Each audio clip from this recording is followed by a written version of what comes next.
وعليكم ورحمة الله وبركاته. الحمد لله نحمده ونستعينه ونستغفره ونؤمن به ونتوكل عليه ونعوذ بالله من شرور أنفسنا ومن سيئات أعمالنا. من يهده الله فلا مضل له ومن يضلله فلا هادي له. ونشهد أن لا إله إلا الله وحده لا شريك له. ونشهد أن سيدنا وحبيبنا وشفينا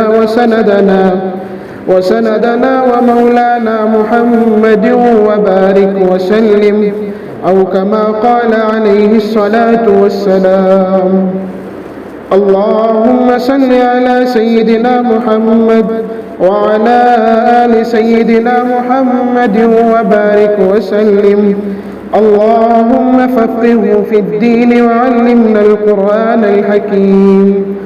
اللهم انصر من نصر دين محمد صلى الله عليه وسلم، واخذل من خذل دين محمد صلى الله عليه وسلم، وجعلنا منهم عباد الله رحمكم الله. إن الله يأمر بالعدل والإحسان. صدق الله العظيم وصدق رسوله النبي الكريم، ونحن على ذلك لمن الشاهدين والشاكرين، والحمد لله رب العالمين. ولا تكن لهما أف ولا بسم الله الرحمن الرحيم. ولا تكن لهما أف ولا تنهرهما وقل لهما قولا كريما، واخفض لهما جناح الذل من الرحمة وقل رب ارحمهما كما ربياني صغيرا. بزرگان محترم، حاضرین مجلس اور حاضرین جمعہ، واجب الاحترام حضرات سامعین، پچھلے 2 جمعہ سے ہمارے درمیان یہ عنوان چل رہا تھا کہ اللہ تبارک و تعالیٰ کے احسانات اور اللہ تبارک و تعالیٰ کا احسان ہم پر کتنا ہے، اور ہمیں اللہ تبارک و تعالیٰ کا شکر کس طریقے سے ادا کرنا چاہیے. یہ 2 جمعہ سے تفصیلاً آپ کے سامنے بات آئی کہ اللہ تبارک و تعالیٰ نے ہمارے جسم کے ہر اعضاء کو پیدا فرمایا اور ہر جگہ سے اپنے اپنے کام کو انجام دینے کی وہ چیزیں وہاں پر اللہ تبارک و تعالیٰ نے عطا فرمائی ہے. تو اللہ تبارک و تعالیٰ کا بھی ہم پر ایک فریضہ بنتا ہے کہ ہم اللہ تبارک و تعالیٰ کی عبادت کریں اور اس کا شکر ادا کریں. جب اللہ ہمیں ان تمام نعمتوں کو عطا کرتا ہے تو ہمارا فریضہ بنتا ہے کہ ہم اللہ کا شکر ادا کریں. اللہ تبارک و تعالیٰ کا ہم شکر کیسے ادا کریں؟ گزشتہ جمعہ اس کے بارے میں تفصیلاً بات آئی کہ ہم نمازوں کو قائم کریں، 5 وقتہ نمازوں کو پڑھ کر اللہ رب العزت کو ہم راضی و منظور کریں. بس ان 5 نمازوں میں اور اپنے اخلاق میں اللہ رب العزت کا شکر ادا کرنے کے لیے بس ایک 5 نمازیں کافی ہے. ہم اگر اللہ تبارک و تعالیٰ کا شکر ادا کرنے کے لیے فلاں کام کریں گے، اپنی زندگی بھر اگر ہم رہتے ہوئے کلام مجید کی تلاوت کرتے ہوئے، صدقہ خیرات ادا کرتے ہوئے ہم اللہ کا شکر ادا کرنا چاہیں تو نہیں کر سکتے. لیکن اللہ نے ہمیں جن نعمتوں سے نوازا ہے، ان نعمتوں کا شکر اللہ تبارک و تعالیٰ کے سامنے ہم کیسے ادا کریں؟ بس ہم ان 5 وقتہ نمازوں کی پابندیاں کریں اور غریبوں، مسکینوں اور یتیموں کے سروں پر ہاتھ رکھ کر ہم ان کا سایہ بنیں. تو اللہ تبارک و تعالیٰ کا یہ شکر ہے کہ اللہ تبارک و تعالیٰ نے ہمیں دنیا کے اندر بھیجا. ان تمام محلات کے اندر، ان ٹھنڈی فضاؤں کے اندر اللہ نے ہمیں جب ہم پل رہے ہیں، اللہ تبارک و تعالیٰ ہمیں آرام عیش کی زندگی عطا کیا ہے، تو ہم اس دنیا میں سکون و اطمینان سے ہیں. تو اس کا فریضہ بنتا ہے کہ ہم نمازوں کو قائم کریں. 2 جمعہ سے اللہ تبارک و تعالیٰ کا شکر اور اللہ تبارک و تعالیٰ کے احسانات، کس طریقے سے اللہ نے ہم پر احسان کیا اور اللہ تبارک و تعالیٰ کا ہم کس طریقے سے اس کے احسان کے بدلے میں شکر ادا کرتے ہیں. وشکر لکم، اللہ تبارک و تعالیٰ کا ہم کیسے شکر ادا کرتے ہیں، گزشتہ جمعہ تفصیلاً بات آئی. اب تیسری بات، اللہ تبارک و تعالیٰ کے بعد بھی ہمارے اوپر کوئی مقام ہے یا کسی کا مرتبہ ہے کہ ہم ان کا شکر ادا کریں. اللہ نے تو ہمیں دنیا کے اندر بھیج دیا، اللہ تبارک و تعالیٰ نے ہمیں اس دنیا میں زندگی گزر بسر کرنے کے لیے اللہ تبارک و تعالیٰ نے ہمیں یہ مختصر سی زندگی عطا کی، اور ہم یہ سوچیں کہ اللہ تبارک و تعالیٰ جب ہمیں یہ مختصر سی زندگی ہمیں اللہ تبارک و تعالیٰ نے ایک دنیا میں انسان بنا کر کے بھیجا ہے، تو اللہ تبارک و تعالیٰ کے شکر کے بعد بھی ہم کس کا شکر ادا کریں؟ اور بھی وہ ایک ذات ہے جو اللہ تبارک و تعالیٰ کے شکر ادا کرنے کے بعد اور ایک ذات ہے جس کا ہم شکر ادا کرنے سے بہت عاجز ہے اور بہت دور ہے۔ کلام مجید میں فرمایا وَلَا تَقُل لَّهُمَا أُفٍّ وَلَا تَنْهَرْهُمَا وَقُل لَّهُمَا قَوْلًا كَرِيمًا۔ اللہ تبارک و تعالیٰ کے بعد آپ پر سب سے زیادہ اور سب سے بڑا احسان رسول اللہ صلی اللہ علیہ وسلم کے بعد اگر آپ پر سب سے بڑا احسان ہے تو وہ آپ کے والدین کا احسان ہے۔ اللہ تبارک و تعالیٰ نے فرمایا کہ وَلَا تَقُل لَّهُمَا أُفٍّ وَلَا تَنْهَرْهُمَا وَقُل لَّهُمَا قَوْلًا كَرِيمًا۔ اپنے والدین کو اف تک بھی نہ کہو۔ اللہ تبارک و تعالیٰ نے فرمایا اپنے والدین کے ساتھ نرمی کے ساتھ اور رحم کے ساتھ سلوک کرو۔ وَلَا تَقُل لَّهُمَا أُفٍّ وَلَا تَنْهَرْهُمَا وَقُل لَّهُمَا قَوْلًا كَرِيمًا۔ اس طریقے سے ان کے سامنے پیش آؤ، اس طریقے سے ان کے سامنے عاجز بن کر آپ اس طریقے سے پیش آؤ کہ وہ دیکھیں تو دنیا والے دیکھیں اور اللہ کے فرشتے اور اللہ کے نبی جب آپ کو دیکھیں کہ کل قیامت کے دن تو کہیں واقعتاً والدین کا فرما بردار، والدین کے ساتھ حسن سلوک کرنے والا یہ انسان ہے۔ ہم یہاں دنیا سے جانے کے بعد خدا کے سامنے ہماری وہ پکڑنا ہو جائے کہ وَلَا تَقُل لَّهُمَا أُفٍّ وَلَا تَنْهَرْهُمَا وَقُل لَّهُمَا قَوْلًا كَرِيمًا۔ جو قرآن مجید ہمیں جن آیتوں سے، جن القاب سے،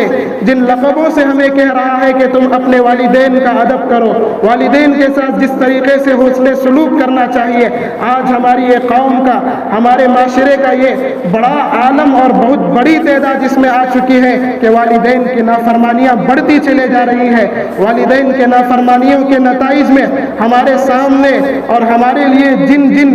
جو مصیبتیں آ رہی ہیں ہمیں نہیں معلوم ہو رہا ہے کہ ہمیں یہ والدین کے نافرمانی کی وجہ سے اللہ تبارک و تعالیٰ نے ہمیں ان مصیبتوں میں ڈالا۔ لیکن اگر ہم غور و فکر کریں اور دیکھیں تو ہمیں پتہ چلتا ہے کہ اللہ تبارک و تعالیٰ کے بعد بھی کوئی ایک ذات، کوئی ایک ایسی شخصیت ہے جس کا ہمیں ادب کرنا چاہیے، جس کا ہمیں احترام کرنا چاہیے، جن کے سامنے اپنے سروں کو ٹیک کر، اپنے گھٹنوں کو ٹیک کر ہمیں کہنا چاہیے کہ آپ کے قول کے مطابق ہم زندگی گزاریں گے۔ آپ اگر کہیں تو آپ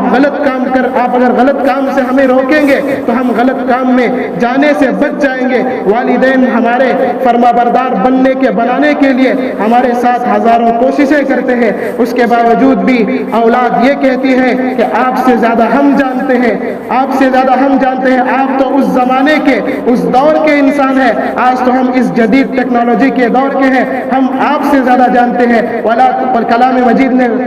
مجید میں فرمایا وَلَا تَقُل لَّهُمَا أُفٍّ وَلَا تَنْهَرْهُمَا وَقُل لَّهُمَا قَوْلًا كَرِيمًا۔ اپنے والدین کو اف تک نہ کہو۔ کہاں چلے گئی وہ نبی صلی اللہ علیہ وسلم کی امت، جو نبی صلی اللہ علیہ وسلم، جس نبی کے ہم ماننے والے ہیں، جس نبی کے ہم امتی ہیں۔ رسول اللہ صلی اللہ علیہ وسلم فرمایا کرتے تھے اگر میری والدہ زندہ ہوتی کہ میں عشاء کی نماز کے لیے مصلی پر کھڑا ہوتا، اگر میری والدہ کہتی کہ اے محمد، اگر میری یہ والدہ کی آواز میرے کانوں میں پڑتی تو میں عشاء کی نماز کو چھوڑ کر اپنے والدہ کے سامنے جاتا اور والدہ کی ان باتوں پر لبیک کہتا۔ کہاں چلے گئی وہ نبی صلی اللہ علیہ وسلم کی امت، وہ قوم، وہ نبی صلی اللہ علیہ وسلم کے اندر جو جذبہ، جو صحابہ کے اندر، انبیاء کے اندر، تابعین، تبع تابعین، محدثین کے اندر جو اپنے والدین سے حسن سلوک کا جذبہ تھا، جو حسن سلوک کے اخلاق تھے، ان کے اخلاق جس طریقے سے رسول اللہ صلی اللہ علیہ وسلم کے بعد صحابہ، تابعین، انبیاء جس طریقے سے اپنے والدین کے ساتھ حسن سلوک کیا، جس طریقے سے اللہ تبارک و تعالیٰ کا انہوں نے شکر ادا کرتے ہوئے اپنے والدین کو یہ غنیمت سمجھا، والدین کی نعمت کو بہت بڑی نعمت سمجھ کر انہوں نے اپنے والدین کی جس طریقے سے قدر کی، آج وہ مسلمان نبی صلی اللہ علیہ وسلم کو بظاہر ہم مانتے ہیں، رسول اللہ صلی اللہ علیہ وسلم کے ہم عاشق ہیں، اور ہم کہتے ہیں ہم حضرت خواجہ معین الدین چشتی رحمۃ اللہ علیہ کے ہم ماننے والے ہیں ہم ان کی درگاہوں پر جاتے ہیں, ہم وہاں پر کہتے ہیں کہ ان کے لیے دعائیں مغفرت اور ان کے لیے وہاں پر یاسین شریف, بہت سارے ائمہ, بہت سارے علماء, بہت سارے مجتہدین, بہت سارے صحابہ کو ہم یہاں تک کہتے ہیں ہم اتنے بڑے عاشق رسول ہیں, ہم رسول اللہ صلی اللہ علیہ وسلم کی پیدائش پر بھی ہم رسول اللہ صلی اللہ علیہ وسلم کے لیے دعائیں کرتے ہیں, اور ہم رسول اللہ صلی اللہ علیہ وسلم کی وفات پر بھی ہم رسول اللہ صلی اللہ علیہ وسلم پر ہم درود و سلام کا نذرانہ پیش کرتے ہیں. کیا رسول اللہ صلی اللہ علیہ وسلم کی تمام تاریخی باتوں میں یہ بات نہیں لکھی ہوئی ہے کہ آپ اپنے والدین کی فرما برداری کریں؟ آپ بتائیں, اگر آپ والدین کی نافرمانی کریں گے تو کل آپ کی اولاد, آپ کے آنے والا جنریشن, کیا آپ امید کر سکتے ہیں کہ آپ کے آنے والی اولاد آپ سے وفا کرے گی, آپ سے محبت کرے گی, آپ سے حسن سلوک کرے گی؟ اگر آپ اپنے والدین کے ساتھ محبت کے ساتھ, پیار کے ساتھ, وہ امن کے ساتھ, اگر آپ محبت کے ساتھ اور محبت والے الفاظ کے ساتھ, اگر والدین بوڑھے ہو گئے ہیں, وہ اگر دو چار لفظ آپ کے لیے غلط سلط بھی کہہ رہے ہیں, تو آپ کو چاہیے کہ ان کے سامنے آپ عاجز بن جائیں, کیونکہ ان کے احسانات اس قدر اور اس طریقے سے آپ پر ہے کہ اگر آپ پوری زندگی ان کے لیے ان کے سر کے تاج بن کر, ان کے آنکھوں کی ٹھنڈک بن کر بھی اگر ان کے پوری زندگی آپ گزار دیں گے تو پھر بھی آپ والدین کا احسان ادا نہیں کر سکتے. والدین کا احسان ہم پر اس قدر ہے, بعض ائمہ نے فرمایا اور حدیثوں میں لکھا ہے,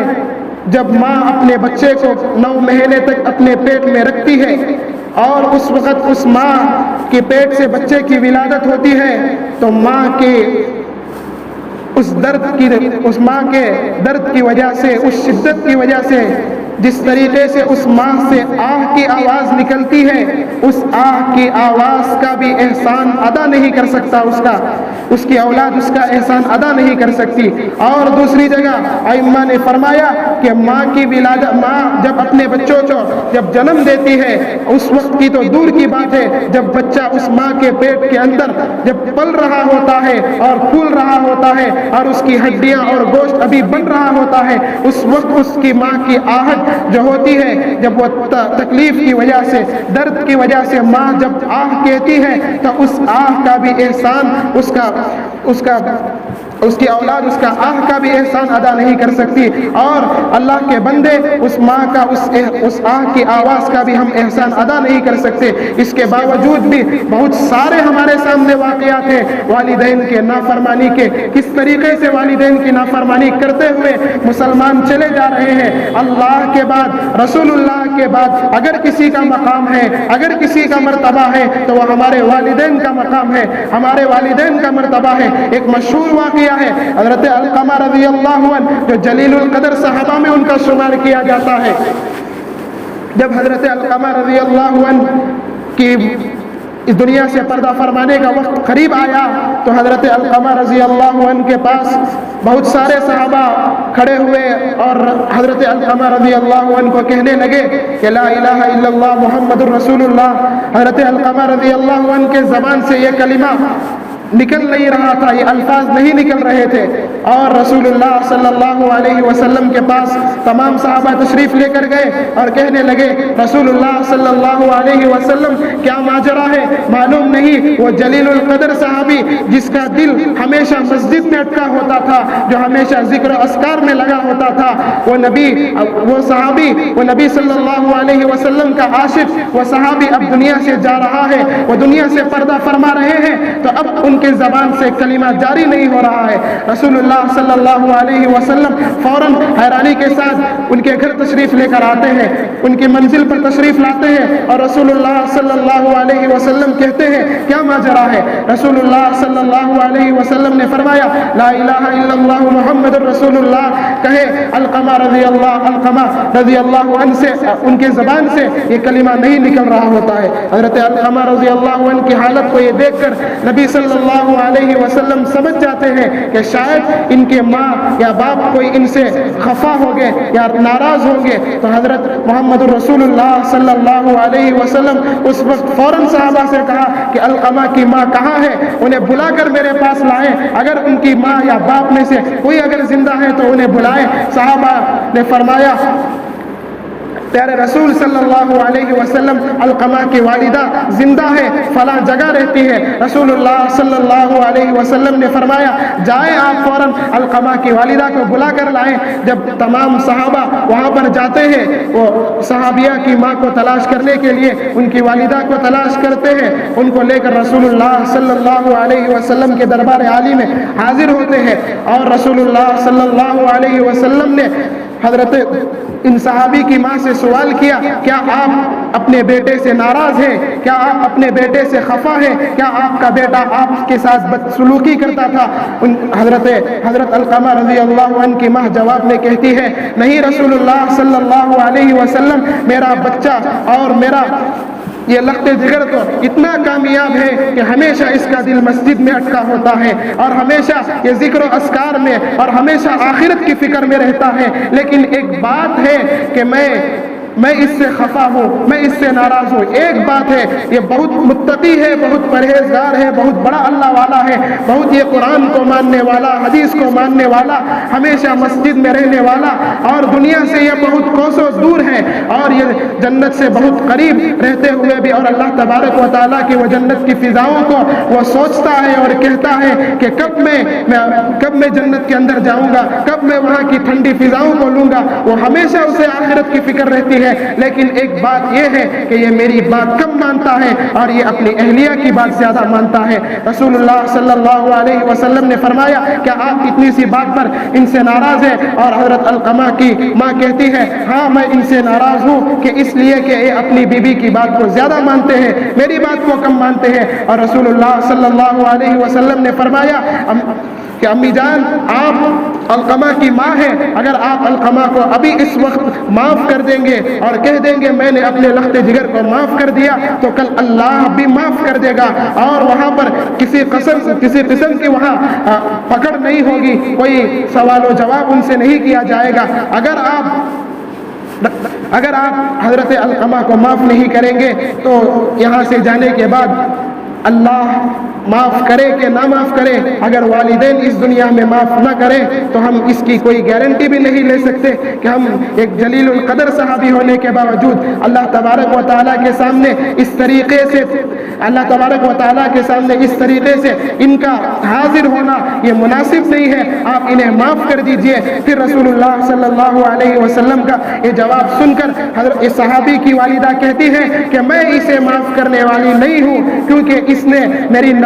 نافرمانی تو نہیں کی، لیکن یہ میرے سے زیادہ اس کی بیوی کی بات کو مانتا ہے۔ اور رسول اللہ صلی اللہ علیہ وسلم اشارتاً کہتے ہیں، صحابہ آپ جائیں جنگلوں کے اندر لکڑیوں کو اٹھا کر لائیں، کہ اب ہم چاہتے ہیں کہ علقمہ کے جنازے کو اٹھانے سے پہلے ہم علقمہ کو آگ لگا کر لکڑیاں لگا کر ہم آگ لگا دیں۔ اور علقمہ کی ماں وہاں سے کہتی ہے، کیا رسول اللہ صلی اللہ علیہ وسلم آپ یہ کہہ رہے ہیں کیا میرے لخت جگر کو آپ جلائیں گے؟ میرے لخت جگر کو آگ میں ڈالنے کے لیے کیا لکڑیاں منگا رہے ہیں؟ رسول اللہ صلی اللہ علیہ وسلم کا کیا جواب تھا، کیا نرالا جواب تھا۔ رسول اللہ صلی اللہ علیہ وسلم نے فرمایا، علقمہ کی ماں اگر آپ اسے معاف نہیں کریں گے، یہ صحابی کو اگر آپ معاف نہیں کریں گے تو یہ دنیا کی آگ تو جہنم کی آگ سے 100 گنا کم ہے، کہ بہتر ہے کہ یہ دنیا کی آگ میں جل جائے۔ اگر آپ معاف نہیں کریں گے، کون بچ سکتا ہے جہنم کی آگ سے،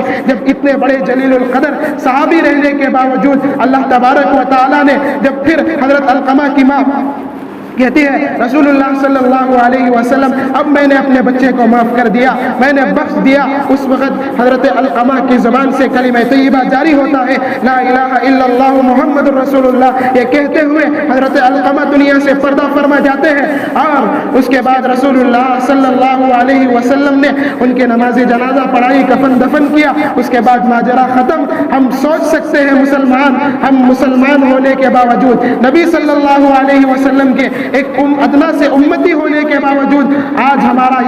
یہ حالت ہے، آج ہم ان غفلتوں میں گرے ہوئے ہیں۔ ہم سوچیں کہ جب ایک جلیل القدر صحابی جس نے نبی صلی اللہ علیہ وسلم کو اپنی زندگی میں براہ راست دیکھا ہے، جس نے نبی صلی اللہ علیہ وسلم وسلم کے ذکر و اذکار میں براہ راست بیٹھا ہو اور نبی صلی اللہ علیہ وسلم سے جس نے سینہ بسینہ علم کو فنون کو رسول اللہ صلی اللہ علیہ وسلم کے فیض کو جس نے حاصل کیا، جب یہ دنیا سے جا رہا ہے اس کی ماں ناراض ہے تو یہ صحابی کی زبان سے کلمہ نہیں نکلتا۔ آپ بتائیں کہ آپ اپنے والدین کو ناراض کر کے، آپ اپنے والدین سے بے وفائی کر کے آپ یہ دنیا سے کیا کلمہ پڑھتے ہوئے جائیں گے؟ اللہ تبارک و تعالی ہماری حفاظت کرے کہ والدین کی خوب قدر کرے۔ اللہ تبارک و تعالی نے یہ انعام ہمارے لیے، والدین کا انعام بہت بڑا انعام ہے، والدین ہمارے لیے بہت بڑا سرمایہ ہے، والدین کی دولت ہمارے لیے بہت بڑی دولت ہے۔ ہم سوچے کہ جب ہم اس دنیا کے اندر آئے تھے نہ ہمیں اس دنیا کی ہوائیں معلوم تھی، نہ دنیا کی فضائیں معلوم تھی، یہ دنیا کے کتنے مذاہب ہیں ہمیں نہیں معلوم تھا، آسمان کیا ہے ہمیں نہیں معلوم تھا، زمین کیا ہے ہمیں نہیں معلوم تھی، مسجد کسے کہتے ہیں، مندر کسے کہتے ہیں، فلاں کسے کہتے ہیں، دنیا کے کسی چیز کو ہم نہیں جانتے۔ باپ کس کو کہتے ہیں، ماں کس کو کہتے ہیں، اور خالہ اور پھوپھیاں کس کو کہتے ہیں، اور سنتیں کیا ہیں، فرائض کیا ہیں، اور نوافل اور واجبات کیا ہیں، ہم یہ نہیں جانتے تھے۔ جب ہم پر اللہ تبارک و تعالیٰ نے اپنے احسان کے بعد والدین کو ہمارے لیے ایک سرپرست بنایا، والدین کو ہماری پرورش کے لیے، والدین جب ہماری پرورش کرتے تھے تو جب ہمیں والد صاحب کبھی بچپن میں ان گلیوں میں کوچوں میں، شاید وہی گلیاں ہوگی آج بھی، کہ آپ کو والد محترم آپ کے لے کر جاتے ہوں گے تو آپ پوچھتے تھے فلاں جگہ پر ابو جان یہ بیٹھا ہوا جھاڑ پر بیٹھا ہوا کیا کون سا پرندہ ہے، آپ کو پرندہ بھی بولنا نہیں آتا تھا، یہ بیٹھا ہوا کیا ہے، والد صاحب کہتے تھے کہ بیٹا یہ فلاں یہ پرندے کا نام کوا ہے، آپ پھر کچھ دور پر گزرتے تھے اور پھر وہاں پر آپ کہتے تھے والد محترم یہ کیا چیز ہے، والد محترم آپ کو کہتے تھے بیٹا یہ چڑیا ہے، پھر آپ کچھ دیر گزرتے تھے تو پھر بتاتے تھے یہ روڈ پر چلنے والا یہ کون سا جانور ہے، پھر آپ کے والد صاحب کہتے تھے کہ یہ کتا ہے، یہ بلی ہے، فلاں فلاں جگہ پر وہ فلاں فلاں القاب فلاں فلاں جن جو نام ہے، والد محترم نے آپ کے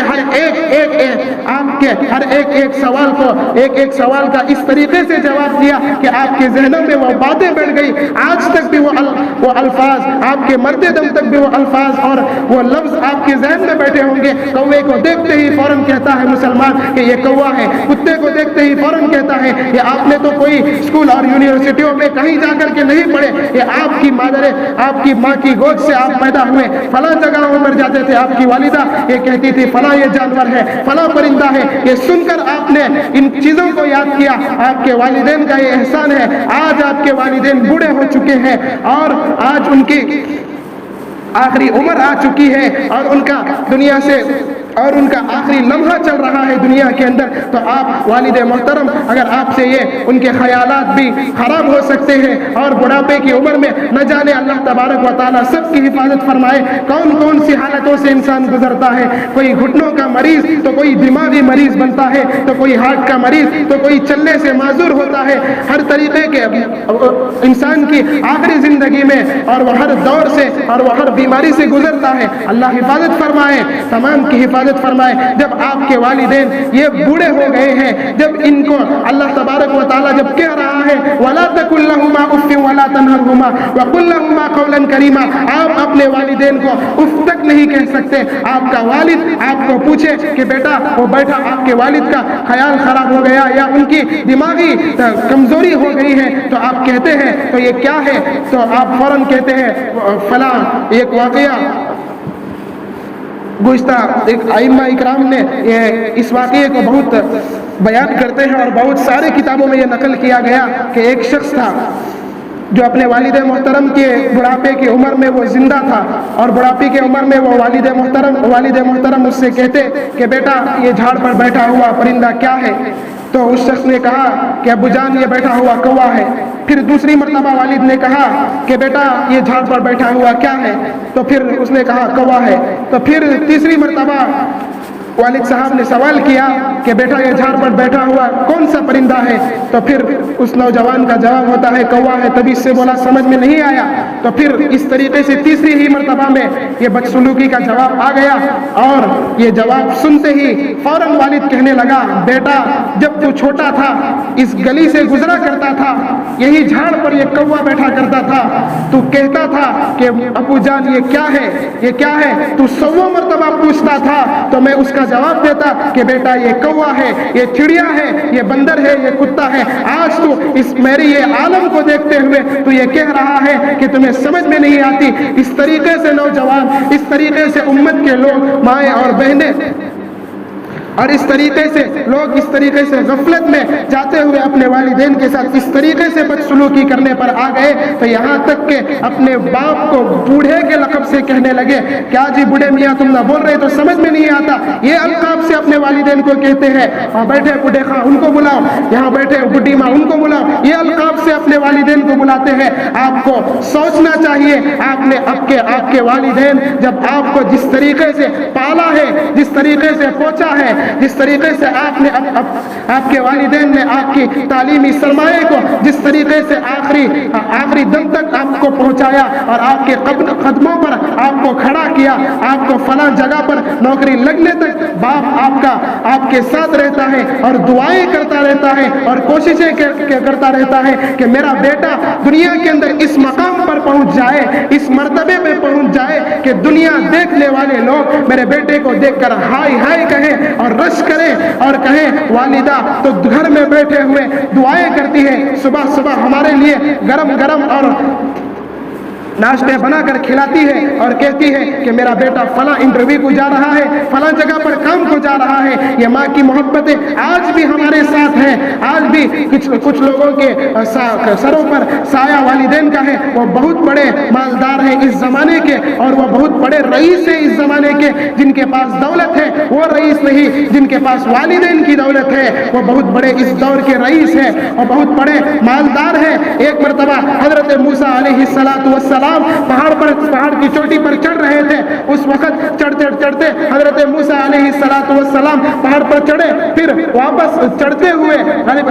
حضرت موسیٰ علیہ السلام کے کانوں میں یہ آواز آئی کہ اے موسیٰ کچھ سنبھل کر چلنا کہ تیری والدہ کا اب انتقال ہو چکا ہے۔ حضرت موسیٰ علیہ السلام کے کانوں میں یہ آواز پڑتی ہے جب والدین کا مرتبہ اور مقام یہ ہے کہ اور غیب سے آوازیں آ رہی ہیں کہ اے موسیٰ سنبھل کر چلنا کہ اب تیری والدہ دنیا میں باقی نہیں رہی، اس کا وجود اب دنیا میں نہیں رہا۔ جب یہ صحابہ کو، انبیاء کو اور حضرت موسیٰ کو اور نبیوں کو اللہ تبارک و تعالی والدین کی فرما برداری کے لیے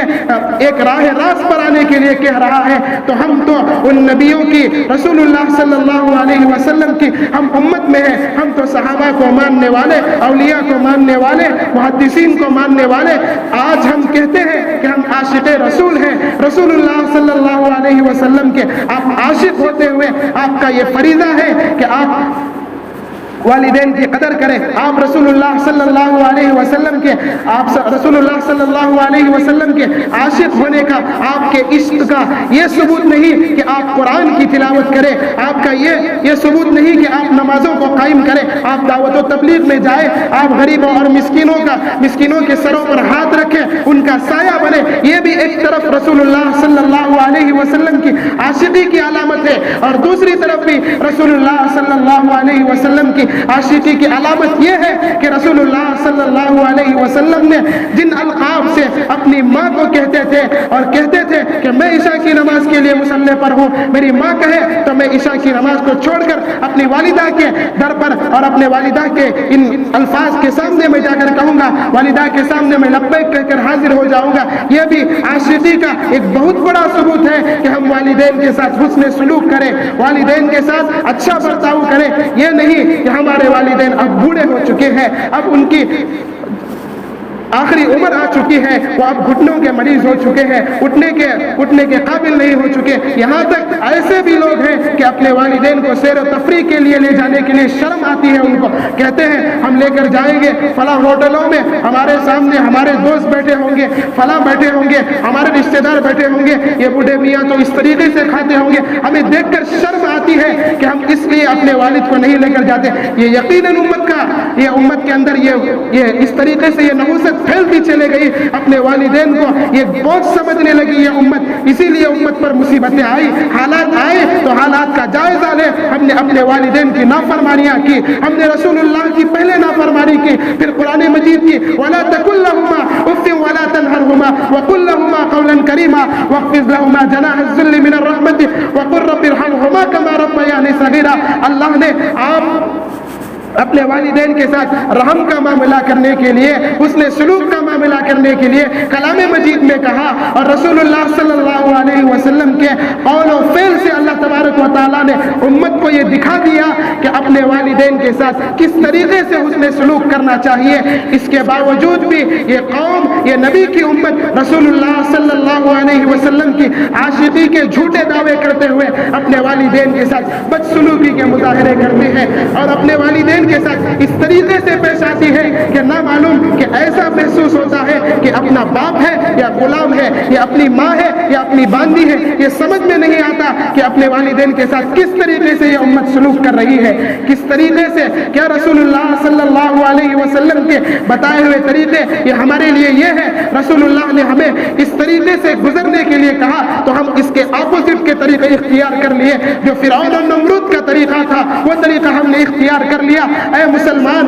تو کامیاب ہونا چاہتا ہے تو اگر والدین کی نافرمانی کرے گا تو اپنی زندگی میں کبھی کامیابی نہیں پا سکتا. اگر تو ماں کی آہٹوں کو لے کر, تو ماں کے بلبلانے کی آواز کو لے کر, تو اپنے ماں کے آنکھوں سے آنسو نکال کر, تو اپنے باپ کے دل کو دکھا کر, تو اپنے باپ کے آنکھوں سے آنسو نکال کر تو کبھی کامیاب نہیں ہو سکتا. اگر تو کامیاب ہونا چاہتا ہے تو اپنے والدین کے ساتھ حسن سلوک کا مظاہرہ کر لے. تیرا مستقبل آنے والا اس طریقے سے بنے گا کہ دیکھنے والے بھی تجھے رشک کریں گے تیرے اس دنیا سے جانے کے بعد بھی. رسول اللہ صلی اللہ علیہ وسلم بھی کل میدان قیامت میں تجھے سینے سے لگائیں گے اور اللہ بھی تجھ سے خوش ہو جائیں گے, اللہ بھی تجھ سے راضی و منظور ہو جائیں گے. اور اللہ تبارک و تعالیٰ نے ایک موقع پر حضرت موسیٰ علیہ السلام, اور ایک واقعہ میں آپ تمام کے سامنے عرض کرتا ہوں. اللہ تبارک و تعالیٰ نے ایک مرتبہ ایک شخص کو اس طریقے سے دولت سے نوازا تھا کہ اللہ تبارک و تعالیٰ جب وہ اس طریقے سے نوازا تھا کہ جب وہ دکان کے اندر جاتا تھا تو صبح سے لے کر شام تک اس کی دکان میں تجارت میں وہ مصروف رہتا تھا. فلاں کوئی منٹ اور کوئی لمحہ ایسا نہیں تھا جو وہ مصروف نہ رہے. وہ صبح جاتا دکان میں, وہ گوشت کا دکان اس کا تھا, وہ جاتا فلاں وقت میں جاتا تو وہ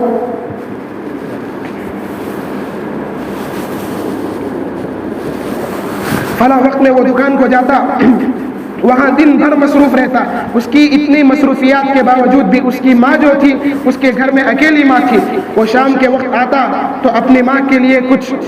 گوشت کو اٹھا کر رکھ لیتا, آتے ہوئے وہ تھیلی میں ڈال کر اپنی ماں کے لیے گوشت لے کر آتا, گھر میں اس گوشت کو ابالتا اور بناتا اچھی طریقے سے, اپنی ماں کے پاس لے کر جاتا. اس طریقے سے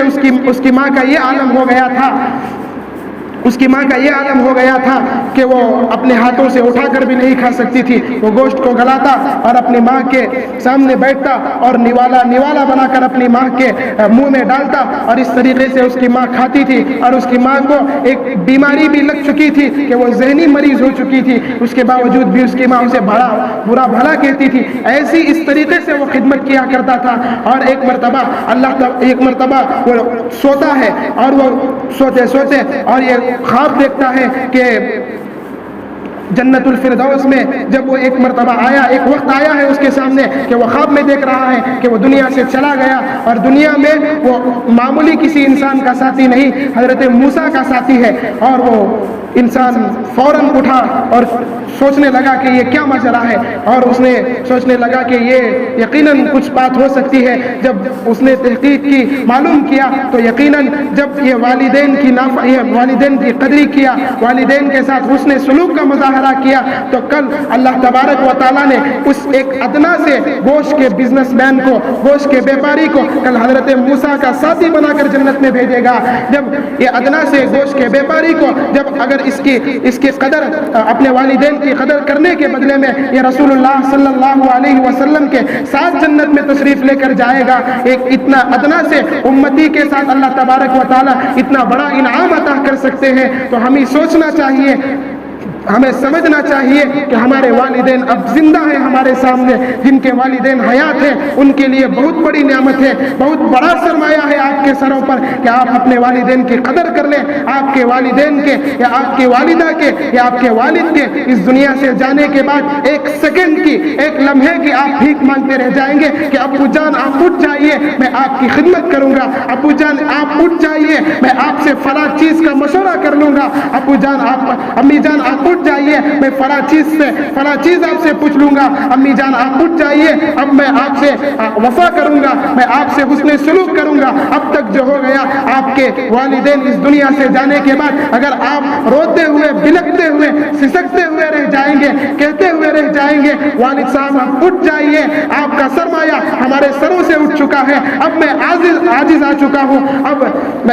چکا ہوں, آپ اٹھ جائیے, آپ اٹھ جائیے, امی جان آپ اٹھ جائیے, میں آپ کے ساتھ اب وفا کر لوں گا, اب میں غفلت نہیں کروں گا, اب میں کوتاہیاں نہیں کروں گا. ایک لمحے کے لیے, ایک سیکنڈ کے لیے آپ کے گئے ہوئے والدین واپس نہیں آ سکتے. گیا ہوا وقت واپس کبھی نہیں آ سکتا. اس وقت کی غنیمت کو, اس وقت کو بہت غنیمت سمجھے, اس وقت کی قدر کریں. اگر آپ کے والدین میں سے یا آپ کی والدہ یا والد اگر آپ کے سر پر حیات ہے, آپ ان کا سایہ آپ کے سروں پر ہے, تو ان کی خوب خدمت کریں. اس طریقے سے خدمت کریں کہ آپ کے جانے کے بعد اللہ تبارک و تعالیٰ کے فرشتے کہیں کہ اے بندے, تو نے اپنے والد کی یا اپنے والدہ کی اس طریقے سے خدمت کیا تھا کہ آج میں نے تجھے اس طریقے سے انعام عطا کیا کہ آج میں تجھے حساب و کتاب کے بغیر جنت میں داخلہ کروا دوں گا. اگر یہ امت غفلت برتتے ہوئے اور نبی صلی اللہ علیہ وسلم کے بتائے ہوئے طریقوں کو چھوڑتے ہوئے اپنے والدین کے ساتھ نافرمانیوں کا مظاہرہ کرتے ہوئے چلے جائے گی اور بدترین سے بدترین سلوک کرتے ہوئے چلے جائے گی, آج ہمارے نزدیک اس طریقے سے گلیوں میں, کوچوں میں گزرنے والے کتوں کی اہمیت و قدر ہے, والدین کی قدر نہیں ہے. یوں سمجھتے ہیں کہ ہمارے لیے بوجھ ہے, یہ ہمارے لیے یہ ایک بوجھ ہے, یہ بوجھ بن کر ہمارے سروں پر پڑ گئے ہیں. ہمارے گھر میں ہیں تو صبح اٹھے تو فلاں یہ فلاں وہ کاموں پر اگر آپ جا رہے ہیں, آپ کے والدین کی باتیں آپ کو کڑوی لگ رہی ہیں, بری لگ رہی ہے, اگر آپ ان مختصر سی زندگی میں اپنے والدین کو راضی اور منظور کر لیں گے تو آپ کے لیے کامیابی ہے. آپ یوں سمجھیں کہ اگر آپ کے والدین آپ سے راضی ہیں اور منظور ہیں تو آپ سمجھیں کہ آپ کے لیے آپ سے خدا بھی راضی ہے, آپ سے نبی بھی راضی ہے, آپ سے جنت کے وہ دروازے بھی راضی ہے, جنت بھی راضی ہے. اگر آپ یوں اپنے والدین کے ساتھ بدسلوکی کا مظاہرہ کرتے ہوئے چلے جائیں گے, آپ یوں سمجھیں کہ آپ سے اللہ بھی ناراض ہے اور اللہ کا نبی بھی ناراض ہے, اور یوں سمجھ جائیے کہ آپ کے لیے جہنم کے دروازے کھلے ہوئے ہیں. اگر آپ کامیاب ہونا چاہتے ہیں, اگر اپنے مستقبل کو سنوارنا چاہتے ہیں, اگر آپ کے بڑھاپے میں آپ کی اولاد آپ کا سہارا بننا چاہتی ہے, اگر آپ اپنے اولاد کو سہارا بنتے ہوئے اپنی آنکھوں کے سامنے دیکھنا چاہتے ہیں, اپنی اولاد کو آپ اپنے آنکھوں سے یوں دیکھنا چاہتے ہیں کہ وہ آپ کا ادب کرے, آپ کا احترام کرے, آپ کے ساتھ حسن سلوک کا مظاہرہ کرے, تو آپ کو چاہیے کہ آپ اپنے والدین کی قدر کریں. اگر آپ اپنے والدین کی قدر نہیں کرتے تو یہ سوچنا چھوڑ دیں کہ آپ کی آنے والی اولاد, آپ کی آنے والی نسلیں, آپ کی آنے والی جنریشن آپ سے وفا کرے گی, آپ سے حسن سلوک کا مظاہرہ کرے گی. اگر آپ اپنے والدین کے ساتھ بدسلوکی کر رہے ہیں تو یہ سوچنا چھوڑ دیں کہ آپ کے آنے والی اولاد آپ سے وفا کرے گی. اگر آپ اپنے والدین سے وفا کریں گے, حسن سلوک کا مظاہرہ کریں گے, یہ میری بات نہیں اور یہ کوئی علماء کی بات نہیں, یہ قرآن کی بات ہے, یہ حدیث کی بات ہے. اللہ کہہ رہا ہے وَلَا تَقُلْ لَهُمَا أُفٍّ وَلَا تَنْهَرْهُمَا وَقُلْ لَهُمَا قَوْلًا كَرِيمًا. آپ سمجھتے ہیں کہ یہ مولویوں کی بات ہوگی, یہ حضرتوں کی بات ہوگی. یہ مولویوں کی, حضرتوں کی بات نہیں, قرآن کی بات ہے, حدیث کی بات ہے. وَلَا تَقُلْ لَهُمَا أُفٍّ, اپنی والدین کو اف تک نہ کہو. اگر آپ اف کہہ رہے ہیں تو آپ اپنے مستقبل کے لیے سوچنا چھوڑ دیں کہ آنے والی اولاد آپ سے وفا کرے گی. اگر آپ وفا کریں گے تو آپ کے ساتھ وفا کرنے والی اولاد آپ کو پیدا ہوگی. اگر دعا کریں کہ اللہ تبارک و تعالیٰ تمام کو وفا والی اولاد عطا فرمائے اور اپنے والدین کے ساتھ خوب حسن سلوک کرنے کی توفیق عطا فرمائے. اور یہ ایک واقعہ جو آپ کے ذہنوں کو کھول دینے کے لیے میں بتانا چاہتا ہوں. ایک شخص جو اپنے بیٹے کو پڑھانے کے لیے فلاں انجینئرنگ کرانے کے لیے اتنی غریبی کے عالم میں بھی فلاں جگہ پر جاتا ہے, لوگوں سے کہتا ہے کہ میرا بیٹا انجینئرنگ کرنے کے لیے چاہ رہا ہے, کہیں یونیورسٹی میں سیٹ ملے گی, کوئی کالج میں سیٹ ملے گی, جاتا ہے فلاں جگہوں پر تلاش کرتا ہے اور اپنے بیٹے کو اپنے بچے ہوئے اپنے کمائے ہوئے مال کے اس سرمایے میں سے کچھ رقم اٹھاتا ہے اور وہ کالجوں کی طرف یونیورسٹیوں کی طرف ان پرنسپلوں کے منہ میں ڈال کر کے وہ اپنے بچے کو پروفیسر انجینئر بناتا ہے. انجینئر بنانے کے بعد وہ بچہ اس عالم کو پہنچ جاتا ہے کہ وہ فلاں جگہ پر بڑا عہدیدار ہو گیا, بڑا کامیاب ہو گیا. اس کے بعد اس کا والد اس وقت تک بوڑھا ہو چکا تھا. اس کا والد جب بوڑھا ہو چکا تھا, آپ اس واقعے کو بہت غور سے سنیں, آپ کو یہ واقعہ سمجھنے کے بعد آپ کو سمجھ میں آ جائے گا. اگر آپ اپنے والدین کے ساتھ حسن سلوک کا مظاہرہ نہیں کر رہے ہیں تو شاید ہی اس واقعے سے آپ حسن سلوک کا مظاہرہ کرنا شروع کر دیں گے. آپ کی آنے والی اولاد آپ کے لیے باعث ثواب بنے گی. یہ واقعے کو غور سے سماعت فرمائے. جب وہ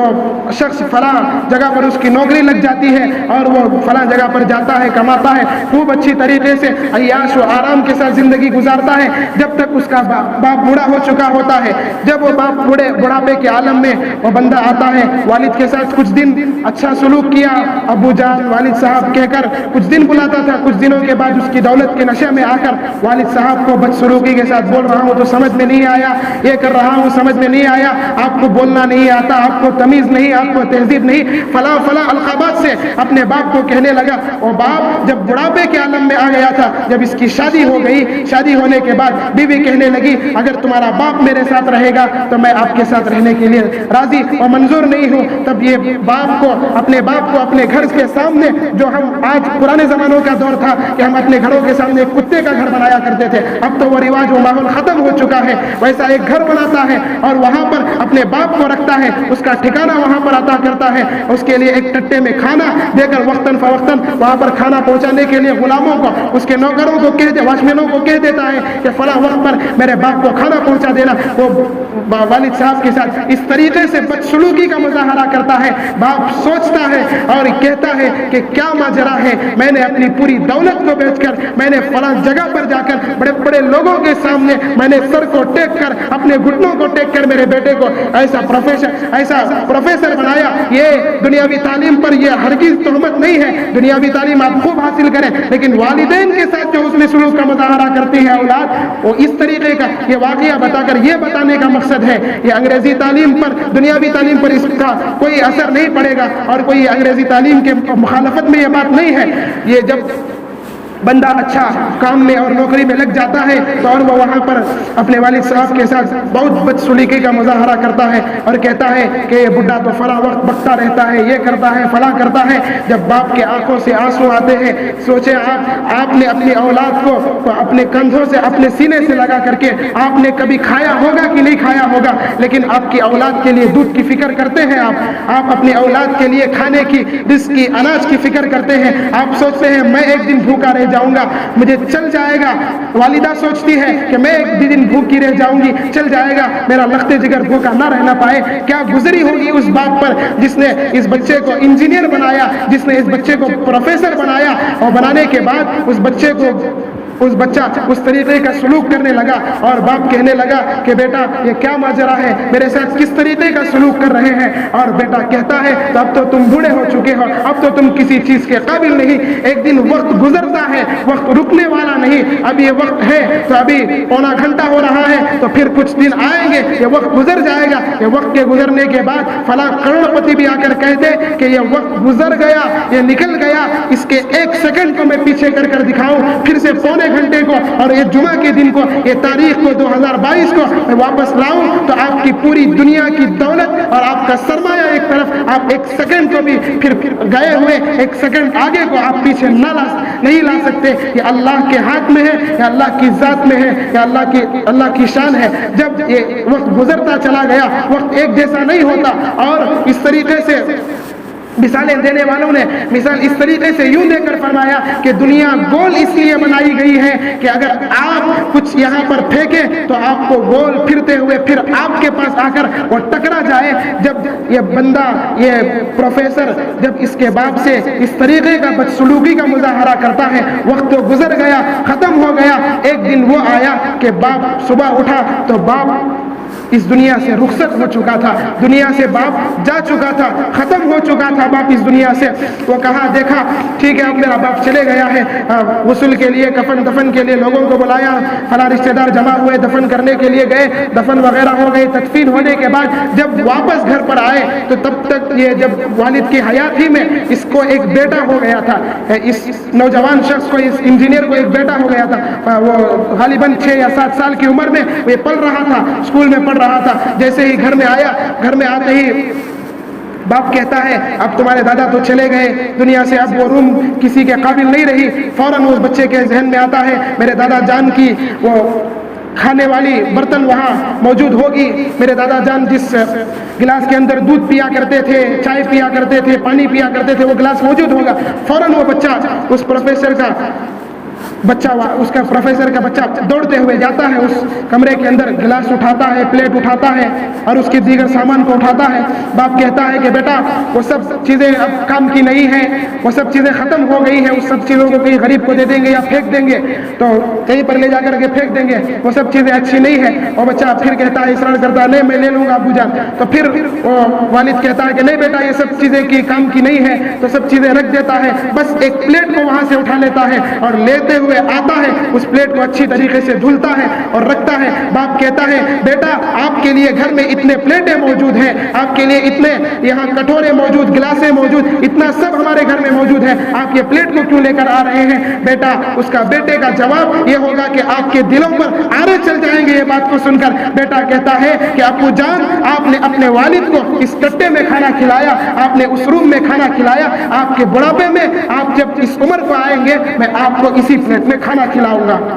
آپ سمجھ سکتے ہیں جیسی کرنی ویسی بھرنی. اگر دنیا میں تو والدین کی نافرمانی کر کے جائے گا, تیرے آنے والی اولاد, یہ زندہ ثبوت ہے, یہ زندہ واقعہ ہے ہمارے لیے. آپ کے باپ کے مر کر قبرستان کو پہنچنے تک کا بھی وقت نہیں ہوگا, آپ کی اولاد آپ کے ساتھ بدسلوکی کا مظاہرہ کرنا شروع کر دے گی اور وہ لان و تان کے ساتھ آپ کو گالیوں سے کہے گی. اگر آپ وفا کریں گے تو آپ جنت الفردوس کے اندر, پھولوں کے اندر, باغات کے اندر سکون سے رہیں گے, آرام سے رہیں گے. والدین کی دعا لے کر کے دنیا میں کوئی انسان ناکام نہیں ہوا, اور والدین کی بددعائیں لے کر کے کوئی انسان دنیا میں کامیاب نہیں ہوا. اگر آپ دنیا کے اندر بھی آخرت کے اندر بھی اگر کامیاب ہونا چاہتے ہیں تو والدین کی فرما برداری کریں, والدین کے ساتھ حسن سلوک کا مظاہرہ کریں. اگر نافرمانی کریں گے تو اللہ تبارک و تعالیٰ کا عذاب اور اللہ تبارک و تعالیٰ کی پکڑ آپ کے سامنے آئے گی. اور دعا کریں کہ اللہ تبارک و تعالیٰ ہم تمام کو, جن کے والدین کا سایہ جن کے سروں پر ہے,